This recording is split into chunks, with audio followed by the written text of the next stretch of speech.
Olá, colega médico, tudo bem? Hoje eu vou falar para você um pouquinho sobre decisões e como os gatilhos mentais auxiliam a gente nesse sentido. Já falei para vocês aqui algumas vezes nos vídeos mais antigos sobre gatilhos mentais e como que isso acaba sendo utilizado o tempo todo sem que a gente perceba. Mas hoje eu vou trazer para vocês algumas dicas de como a gente pode utilizar isso no nosso meio e como realmente isso pode facilitar você chegar aí no alvo que a gente coloca, que é de trabalhar até 30 horas semanais, tendo aí mais qualidade mesmo no seu atendimento e mais qualidade para o seu paciente. Quando a gente fala em tomar decisões, muitas vezes a gente não para realmente para pensar o quanto a gente faz isso o tempo todo, de forma medular mesmo, né? Nosso cérebro, ele não para gastar energia nas decisões mais simples e corriqueiras do nosso dia a dia, coisas que a gente faz a todo momento, né? Quantas vezes a gente já não fez algo automático e depois não se lembrava nem que tinha feito, né? Colocar, por exemplo, o café na xícara e ficar se perguntando onde está a xícara de café, ou onde está o seu café e ele está na sua frente, ou de repente até comer alguma coisa e perguntar onde é que está aquele pedaço de coisa que você deveria não ter comido e você já comeu e não percebeu. São decisões simples que a gente toma sem gastar energia para isso. O livro O Poder do Hábito mostra muito isso, né? Alguns estudos que são feitos ali com ratinhos e que mostram como que o cérebro muda quando você começa a fazer de determinado movimento ou de determinada decisão um hábito, uma rotina. O seu cérebro para de gastar energia com aquilo e você começa a fazer de forma automática. E é aí que, na verdade, entra a história dos gatilhos mentais, da maioria deles, né? Porque o nosso cérebro age de uma forma sempre a economizar mais energia. Para você que não leu o livro, eu te aconselho a ler, é um livro fantástico realmente. Mas ele começa contando a história ali de um senhor que sofre de uma lesão cerebral e que ele começa a ter dificuldade realmente de ter memórias recentes. Ele faz uma amnésia recente, embora ele não tenha uma amnésia retrógrada. E aí ele tem dificuldade, por exemplo, de saber como chegar em casa, de saber se ele já tinha tomado café da manhã ou não, se ele já tinha assistido a TV ou não. Mas o que ele tinha como hábito até o momento, que era acordar, abrir a geladeira, pegar o café da manhã, comer o café da manhã, sentar, assistir TV, isso ele acaba mantendo, mesmo sem se lembrar o que ele fazia. O que acontecia é que ele acabava fazendo de formas repetidas as mesmas coisas. E em determinado momento ele começou a aumentar o peso porque ele tomava o café da manhã várias vezes porque ele se esquecia que já tinha feito. E aí o médico orienta que ele faça caminhadas ali ao redor da casa dele, na rua da casa dele, para que ele comece a fazer algum tipo de atividade física. E a esposa dele sempre monitorava muito isso, né, com medo de que ele se perdesse, ele sempre fazia o mesmo trajeto e ela sempre estava ali monitorando. Um belo dia ela acorda e não o encontra em casa. E aí ela começa a procurá-lo, desesperada, porque não sabia onde ele poderia ter ido e ele não sabia voltar para casa sozinho. E quando ela se deu conta, ele já estava sentado na sala novamente, tomando o cafezinho dele da manhã. E aí ela pegou e perguntou onde ele estava, ele disse que não sabia. Fato que ele saiu, foi fazer a caminhada, que era o que ele já estava acostumado, e voltou para casa da mesma forma como ele fazia sempre. Mesmo sem saber que ele não sabia, né, voltar para casa, ele acabou voltando para casa pelo hábito que ele tinha. E o livro acaba falando a respeito disso, né? Que o que vira hábito, as rotinas que viram hábitos para o nosso cérebro, acabam acontecendo de uma forma medular a poupar energia. Então, muitas coisas que a gente faz realmente de forma desapercebida é somente para poupar energia. E quando a gente fala de cérebro, e aí quem for neurologista aqui, pelo amor de Deus, me perdoe, porque eu não sou especialista, então eu vou falar numa linguagem bem fácil para que todo mundo possa entender, mas a gente sabe que são praticamente dois cérebros mesmo, né? Nós temos o neocórtex, que interpreta a linguagem, os dados, aquele aprendizado, e nós temos o sistema límbico, que toma as decisões pelo emocional e não pelo racional. Então, quando a gente fala, né, em decisões de venda, em decisões de gatilhos, decisões voltadas para o marketing, A gente fala do sistema límbico, né? As pessoas, 80% das vezes, tomam as decisões pelo sistema límbico, pelo emocional, e não pelo racional. Então, quando a gente fala de gatilhos mentais, a gente está se referindo em algumas técnicas de persuasão de venda utilizados pelo marketing de uma forma geral.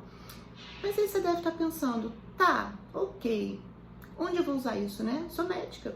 E aí, como é que eu faço para poder utilizar esse negócio aí?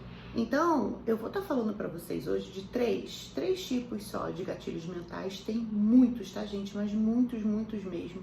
E eu tenho certeza que conforme a gente for falando, você vai se identificar com alguns deles. E alguns até que a gente já caiu várias vezes e vai continuar caindo com certeza, porque é algo natural para o nosso cérebro, tá? Não é nada de errado ou nada de inadequado que isso aconteça, mas assim, eu tenho certeza que contando aqui para vocês, você vai conseguir se lembrar de algum dos fatores. Vamos começar com um gatilho muito utilizado, muito utilizado, eu acho que em todas as áreas do mundo, que é o gatilho da reciprocidade. Eu tenho certeza que você vai se identificar. Quando a gente faz alguma coisa para alguém, mesmo que seja sem nenhum tipo mesmo de resposta ou sem nenhum tipo de intenção, a gente acaba tendo uma resposta positiva de retorno, de reciprocidade. Isso acontece porque é algo do ser humano mesmo, né? De querer recompensar a pessoa que nos faz bem. Eu contei essa historinha aqui no outro vídeo, né? E vou contar pra vocês aqui de novo. Eu e meu marido, a gente troca alguns favores, né? Alguns mimos mesmo. E eu acho que isso acontece com todas as pessoas que se curtem, né? Seja por amizade ou encontro, essa questão de casal mesmo, né? A gente, sempre que vê algo, que pensa em alguém querido, a gente pensa em levar, né? Pensa em gratificar aquela pessoa. E eu gosto muito de caldos, eu adoro caldos, todos eles, sabe? Ainda mais no inverno, que é muito frio, meu marido não gosta. Mas ele sempre faz algum tipo de caldo diferente pra mim. E aí teve uma ocasião que eu cheguei em casa super cansada, tava frio a beça, já era finalzinho de semana, a gente trabalhou bem a semana toda. E quando eu cheguei em casa, ele tinha feito um caldo pra mim, que eu tinha comentado durante a semana, que eu tava com vontade e tudo. Ele foi no mercado, fez negócio pra mim, gostoso, cheirosinho, e ele nem ia comer. E é legal quando você recebe um mimo desse, né? Automaticamente você pensa em alguma coisa que você pode fazer para recompensar aquela pessoa. E aí no dia seguinte eu comprei um presentinho, um mimo, e a gente acabou fazendo essa troca aí de favores. E isso acontece realmente o tempo todo, né? E é sem intenção. E isso também pode ser utilizado no nosso meio, né? No meio médico, com o seu paciente. Porque quando você faz o melhor para o seu paciente, quando você dá o melhor para ele, mais do que ele espera que você faça, automaticamente ele vai querer te retribuir. E essa retribuição pode vir de tantas formas, sabe? Ela pode falar bem de você para algum colega, para alguma amiga dela, pode te indicar o seu trabalho, pode falar bem de você no meio onde ela vive, e o seu nome vai sendo propagado, né, de uma forma natural. E não é, gente, assim, você fazer com a intenção de ter essa reciprocidade, não. Como eu falei para vocês desde o início, é uma coisa natural, acontece naturalmente. Então, o que você tem que fazer para utilizar esse gatilho? Fazer o melhor que você pode fazer. E o melhor mesmo. Não é só você fazer aquilo que o paciente está esperando que você faça, né? Que é fazer uma consulta e só.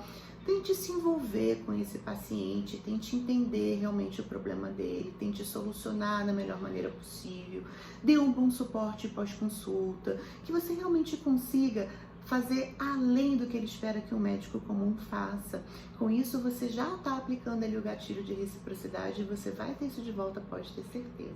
A segunda técnica, né, o segundo gatilho que a gente utiliza muito e que a gente vê muito mais hoje em dia também, é o gatilho da escassez. Quantas vezes, né, você não tentou fazer uma compra de produto aí na internet, qualquer uma desses sites aí de compra, às vezes até nas lojas maiores, na loja americana, Submarino, enfim.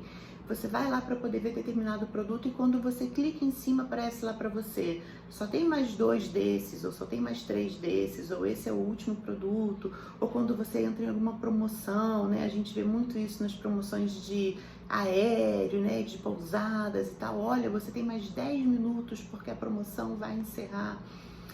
Eles estão utilizando esse gatilho de escassez, estão dizendo para você, olha, ou você aproveita agora ou você vai ficar sem. Então, esse é um gatilho muito utilizado, funciona na maioria das vezes, embora por conta desse uso mesmo assim, meio descuidado, né, meio enganoso até desses sites, acabou se tornando algo mais visto, mais visualizado por todo mundo, mas esse gatilho funciona muito bem. E para o nosso meio, a gente pode utilizar por meio das marcações mesmo, né? Eu já falei para vocês aqui, tem alguns videozinhos aqui embaixo, se você quiser dar uma espiada depois, que eu falo a respeito de como a secretária pode fazer para fazer um agendamento eficaz, de como que ela pode utilizar de certas técnicas para fazer uma remarcação, ou para chamar para um tipo de procedimento. E aí, quando a gente vai falar das marcações ou das remarcações, entra o gatilho de escassez. Porque por mais que a sua agenda esteja lisa de 8 da manhã às 8 da noite, você não pode falar para o seu paciente que ele pode escolher qualquer horário. Ah, seu fulano, a agenda do dia 5 está vazia, qual horário o senhor quer? Isso nunca pode acontecer. Você precisa passar os horários para o seu paciente e a sua secretária tem que estar muito atenta em relação a isso. A gente orienta a passar pelo menos 2 horários, né? E aí a gente pode colocar um horário da manhã, um horário da tarde, por exemplo, e aí conforme esse paciente se interessar pela manhã ou tarde, a gente vai conseguindo colocar ele na agenda. Então, qual é a maneira correta, né? Ah, seu fulano, eu tenho 2 horários nesse dia, eu tenho às 14 horas e às 9h30 da manhã. Tem algum horário que o senhor prefira? E é isso. Aí você pode estar se perguntando aí, poxa vida, tá ensinando os outros a mentir, né? Que coisa feia. Então, gente, não é bem assim, porque na verdade mentira é diferente de omissão, né? A gente está mostrando os horários que tem disponíveis e não está dizendo que não tem mais horários disponíveis. Mas é diferente de você dar essa oferta, porque quando você fala que a agenda está toda vazia, a impressão que dá é que você não está trabalhando, que ninguém está te procurando, que você não está atendendo ninguém, então você não é tão bom assim. Consegue entender? Quando a gente coloca esses limites de horário, a gente consegue com muito mais facilidade puxar esse paciente para dentro da sua consulta, porque ele vai entender que tem poucos horários e que ele precisa agendar, senão ele vai ficar sem atendimento. Consegue entender? E um terceiro que a gente vê muito também por aí é o da prova social, né? Existem alguns exemplos bem interessantes assim desse gatilho da prova social e você vai perceber que é verdade. Eu já vi alguns assim na internet até que são bem engraçados. Tem um que eu vi num cinema em que, obviamente, são atores, né? E uma pessoa levanta no meio do filme e aí uma outra levanta na ponta da sala, e a outra levanta, e a outra levanta, e várias pessoas vão se levantando no meio do filme de pontos isolados da sala de cinema, e aí pegam as pessoas normais que estão sentadas e elas ficam meio sem saber o que fazer e levantam. Isso é prova social. Se todo mundo faz, você faz também. E isso acontece muito, né? De muitas formas. Quando eu fui viajar para a Europa, a gente foi doido assim para poder provar um sorvete italiano, porque eu achava que era muito diferente, que devia ser, né, muito cremoso, muito sensacional e tal. E aí passeando numa praça, né, bem movimentada ali em Roma, tinham muitas sorveterias, mas tinha uma que tinha fila na porta para entrar.